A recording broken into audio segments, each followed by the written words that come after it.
O título desse trabalho é a participação dos canais para potássio Ca1.3 na reatividade imunológica. Este trabalho foi desenvolvido por mim, Alessandra Matavel, na Fundação Ezequiel Dias, com recursos da FAPEMIG. O sistema imunológico existe para nos proteger de ameaças externas, como vírus e bactérias. Para que a resposta imunológica seja eficaz, as células de defesa, chamadas linfócitos, devem reconhecer o que é próprio, ou seja, faz parte do nosso corpo, do que é estranho. Quando o sistema imunológico perde seu controle, ele ataca erroneamente as células do próprio corpo, originando as doenças autoimunes, como o lúpus, a artrite reumatoide e a esclerose múltipla. Entender como regular essa resposta exagerada é essencial para encontrar novos tratamentos. Os canais iônicos são estruturas presentes na membrana dos linfócitos que regulam sua atividade elétrica. Os canais para potássio é um desses canais fundamentais para o funcionamento adequado dessas células, garantindo que elas possam responder de forma eficaz às ameaças e manter a saúde do organismo. Os pesquisadores Chand e Norton mostraram que a quantidade de canais para potássio são alteradas durante a maturação dos diferentes tipos de linfócitos e que o canal Ca1.3 é o principal canal que é alterado nos linfócitos de memória efetora, que são aquelas células de memória que estão circulando no corpo e são os mesmos linfócitos que estão envolvidos nas doenças autoimunes. Eles então tiveram uma grande ideia. Se os canais Ca1.3 forem bloqueados, então podemos controlar as doenças autoimunes sem imunossuprimir o paciente. Os glicocorticoides, como a prednisona e a prednisolona, são medicamentos amplamente utilizados no tratamento das doenças autoimunes. Isso porque eles ajudam a suprimir a resposta do sistema imunológico, fazendo com que os linfócitos parem de atacar os antígenos próprios, causando menos danos ao próprio organismo.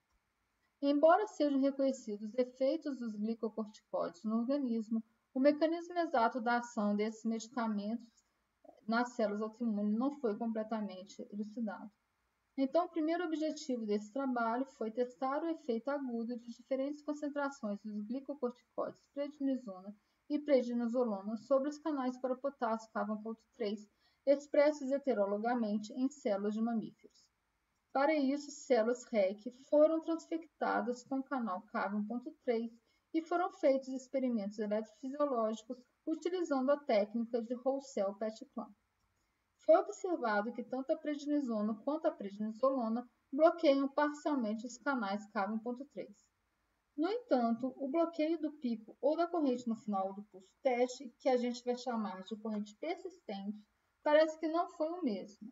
Nós quantificamos a proporção de bloqueio no pico e na corrente persistente. E vimos que, de fato, o bloqueio da corrente persistente era mais intenso, tanto na presença de prednisona quanto na presença de prednisolona, sugerindo que os fármacos sejam capazes de alterar a inativação dos canais, favorecendo o estado inativado. O próximo objetivo foi verificar se os fármacos eram capazes de alterar geneticamente a expressão dos canais pela célula. Para isso, as correntes foram medidas após 24 horas de tratamento com a prednisona ou prednisolona. Nossos resultados mostram que a prednisona e a prednisolona não inibiram de forma significativa o pico da corrente nem a corrente persistente, sugerindo que a interação entre os canais Ca1.3 e estes glicocorticoides acontece de forma não genômica diretamente na superfície do canal. Partimos então para estudar os efeitos desses glicocorticoides em uma situação um pouco mais fisiológica, que foi em hibridomas, além da manipulação farmacológica dos canais para cálcio e potássio. Hibridomas são células produzidas pela fusão de linfócitos B com células de mieloma, que possuem a capacidade de produzir anticorpos como os linfócitos com a imortalidade encontrada nos mielomas. Nossos resultados mostram que os bloqueadores de canais iônicos não reduziram a produção de anticorpos pelos hibridomas.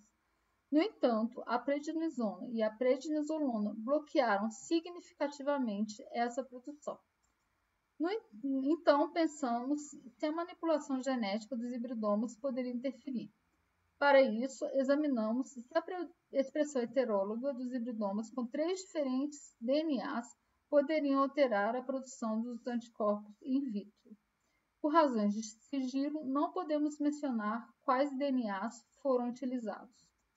Nossa resposta foi sim.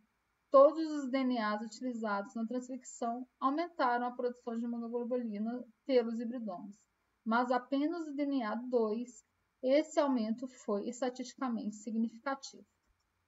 Como conclusão, podemos mencionar que a prednisona e a prednisolona bloquearam os canais Cavin.3 de forma rápida, reversível e não genômica, sugerindo uma ligação diretamente com a superfície dos canais.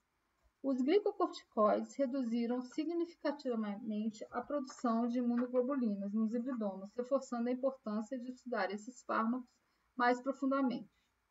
O bloqueio isolado dos canais para o potássio não foi suficiente para inibir a produção de anticorpos, confirmando que os glicocorticoides atuam sobre múltiplos alvos para alcançar seus efeitos clínicos.